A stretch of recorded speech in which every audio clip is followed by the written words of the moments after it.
السلام علیکم ویورز، امید کرتی ہوں سب خیریت سے ہوں گے اور سب کے لیے قرآن پاک کا ترجمہ عملی زندگی میں مددگار ثابت ہو رہا ہوگا۔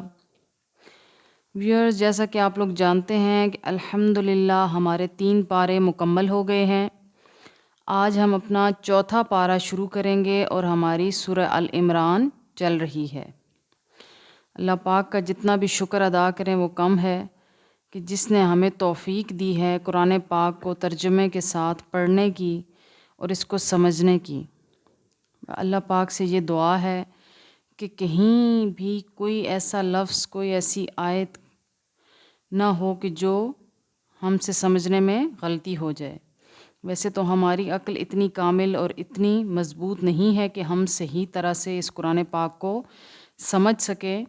لیکن کم از کم گمراہ بھی نہ ہوں۔ اللہ پاک ہمیں صحیح طرح سے قرآن پاک کو سمجھنے کی توفیق عطا فرمائے اور اس پر صحیح طرح سے عمل کرنے کی بھی توفیق عطا فرمائے۔ تو چلیے ویورز، اپنا آج کا لیسن شروع کرتے ہیں۔ دیکھتے ہیں اللہ پاک کیا ارشاد فرماتا ہے۔ اعوذ باللہ من الشیطان الرجیم، بسم اللہ الرحمن الرحیم۔ لن تنالوا، ہرگز نہ پا سکو گے، البرّ، کامل نیکی۔ لن تنالوا البرّ، ہرگز کامل نیکی نہ پا سکو گے۔ حتیٰ، جب تک کہ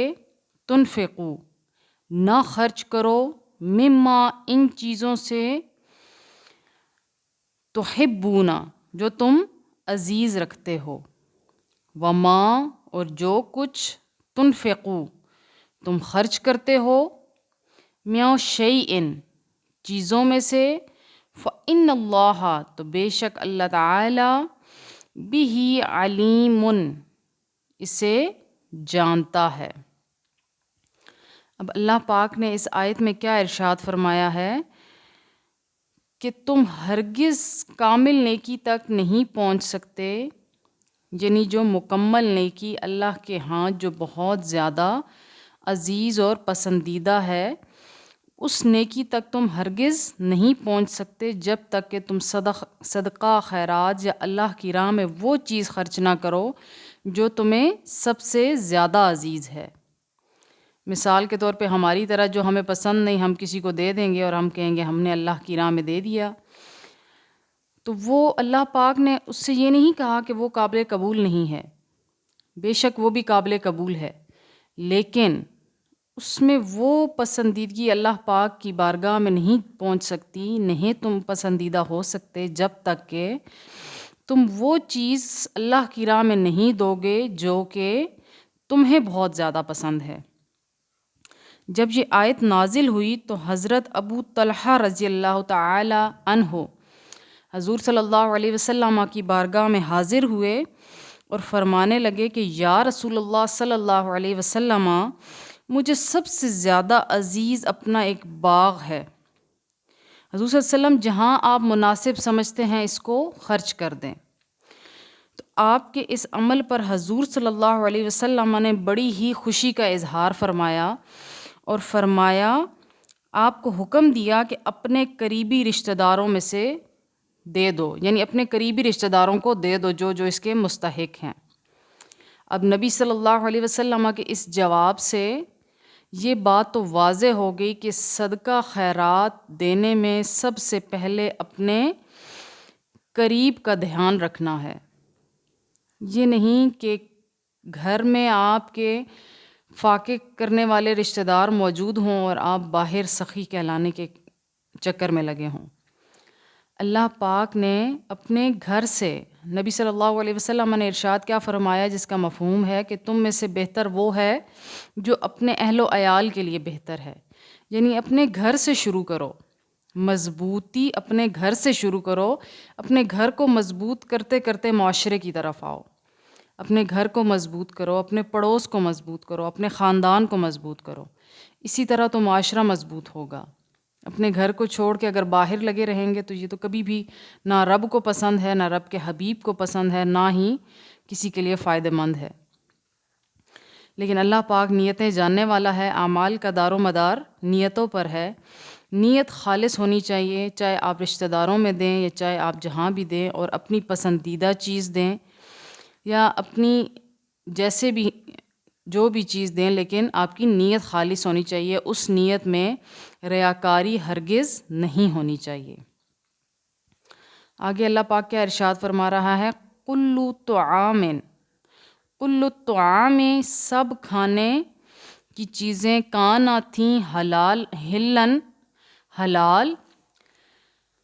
لبنی اسرائیل، بنی اسرائیل کے لیے، الا مگر ما حرم، جسے حرام کیا، اسرائیل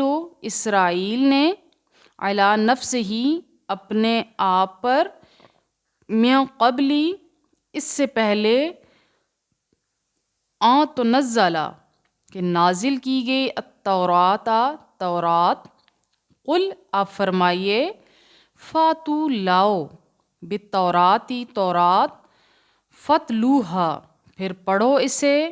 ان کنتم، اگر تم ہو، صادقین، سچے۔